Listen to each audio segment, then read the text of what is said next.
vous présentez une œuvre. Il s'agit de 5 miroirs mis côte à côte qui rappellent évidemment le miroir vénitien, puisqu'on parle évidemment là de Venise et du travail du verre. Pourquoi avez-vous d'abord choisi de travailler le verre et pouvez-vous nous définir votre œuvre ?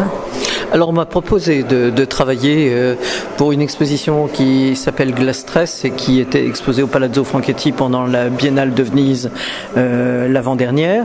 Et donc je me suis posé la question, puisque j'avais déjà utilisé le verre, mais des verres de reliquaires, des verres anti-effraction très très lourds et pas fragiles du tout.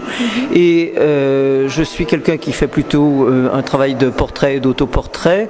Et là j'ai essayé de faire un portrait de mon époque en réfléchissant sur ce qu'était le verre et qui en fait avait ce verre en fait. Et bien sûr la réponse ce sont les marchands de Venise, c'est la réussite, la richesse qui fait qu'effectivement on a des lustres en cristal ou des cadres miroirs ou des miroirs.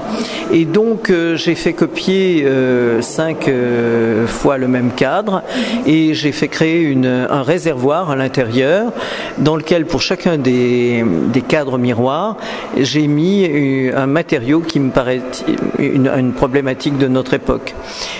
Donc dans le premier il y a du sang. Dans le deuxième, c'est en fait de l'eau des canaux de Venise, qui est une eau particulièrement polluée, que j'ai fait mélanger ici à de l'eau de la Seine. Donc c'est une sorte d'hybridation entre deux eaux. Et puis ici, il y a des paillettes qui font partie aussi de tout ce qui est bling bling, de tout ce qui est de notre époque, et du pétrole dans l'autre, et pour le dernier, des feuilles d'or.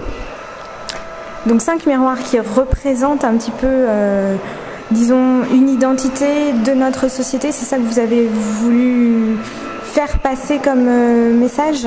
Oui, une espèce de portrait de tout ce qui nous enferme, on pourrait dire, parce que ce sont des cadres et des réservoirs qui enferment les gens, et particulièrement les gens qui ne possèdent pas les richesses.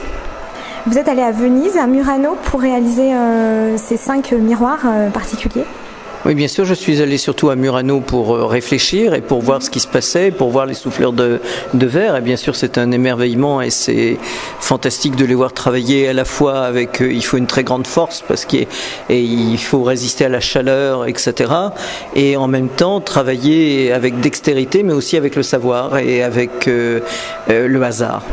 Donc un savoir-faire qui se perpétue et qui est réinterprété donc par les artistes contemporains. Orlan, merci beaucoup donc d'avoir répondu à mes questions et bien bonne exposition. Merci beaucoup.